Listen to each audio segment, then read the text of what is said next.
Civil War was almost 300 years ago. It's 1923 now, and I think we can be modern and grown up about these things, don't you? It's important to get on with one's neighbours. I won't be able to get through dinner without mentioning the boundary wall. We don't need to go over this again, Timothy. Remember the rules we agreed upon? No mention of that wall. Don't forget it sent your grandfather to an early grave. How can I forget? The Abercrombies have been wronged by that family for centuries, ever since Lord Charles Buckley Phipps stole 30 acres of our land when he built his wall. In the middle of the 17th century, Timothy. Can't we agree to let the matter rest? My father didn't. No, he didn't, and look where it got him. What do you mean by that? He died a bitter old man filled with anger. Because of our neighbours. He jabbed a finger in the general direction of Fortescue Manor.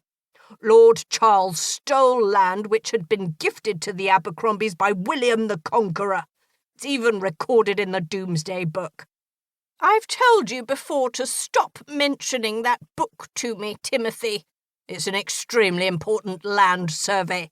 From the 11th century. I think we could all do with forgetting about it now.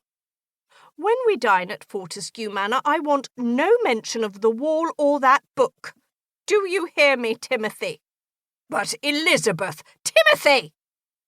She used a sharp tone, which made her husband's shoulders slump in defeat. All right, then. Lady Abercrombie didn't share her husband's resentment of the Buckley Phipps family.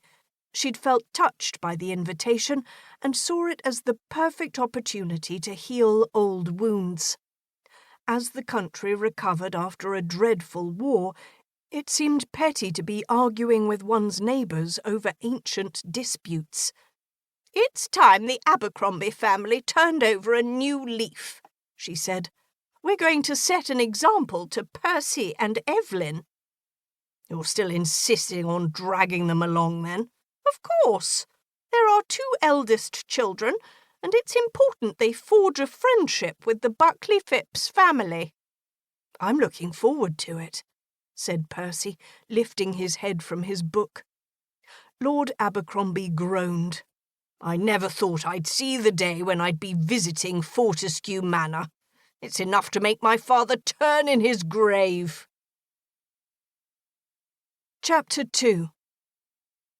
Hambledon Hill, said Barty Buckley Phipps as the motor car struggled up the steep gradient. We're nearly home. Lottie felt a fizz of excitement in her stomach. The last time she had been at Fortescue Manor, she'd been a maid.